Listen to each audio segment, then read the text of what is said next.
Thank you for passing by St. Lawrence Collections for Collectives. Still on religious and spiritual revolution.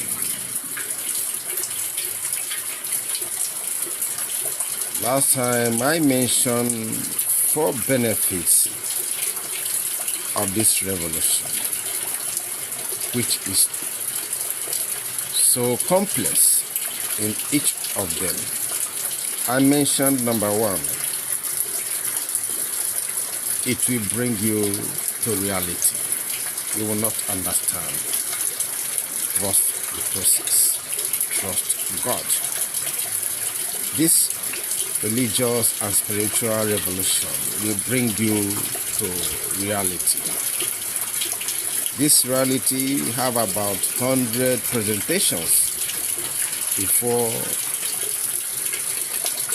you will be able to understand what I mean by reality. You will come to reality. At least I've made mention, the very first thing you must know, that the world will not come to an end. I've made mention that there's nothing like rapture.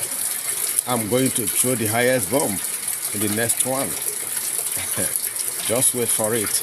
And also the direction that we are going to with this program, this religious and spiritual revolution, where we are going to, how you are going to come to reality. Things you are going to understand that this was how this earth was structured, which is not from God, and people are placing it that is God, but that is not where I'm going to today.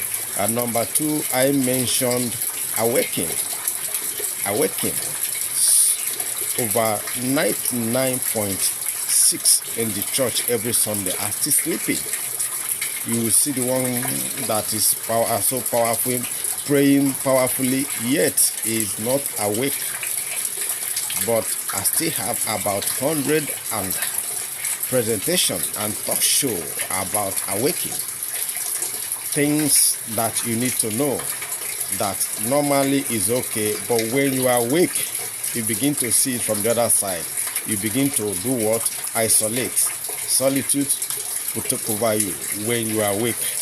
And that is a period of pains, period of rejection, period of disappointment. So many things will come against you because you are awake. The third one, I made mention of purpose made easy. That is another presentation, about 100 presentations I have to do on that purpose made easy. Then before I now jump into the last one, which is peace. When you have peace, already you have wealth, you have money. Just don't bother yourself about wealth for now. Just don't disturb yourself. Trust the process. Trust the process. So I'm going to pick each of them one by one. I'll do the explanation. Like the very first one when I mentioned bringing you to reality. For now, most of you are aware that the same people that wrote the Bible wrote the Quran.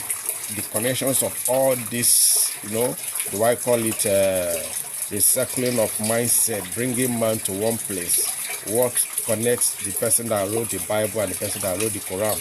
How come it comes to this that everybody is recognizing himself as a Christian and as a Muslim? That is what confusion. You will be out of confusion. That is what I mean by reality. I remain your Ikoma, St. Lawrence. You may want to know who we are. We are the light.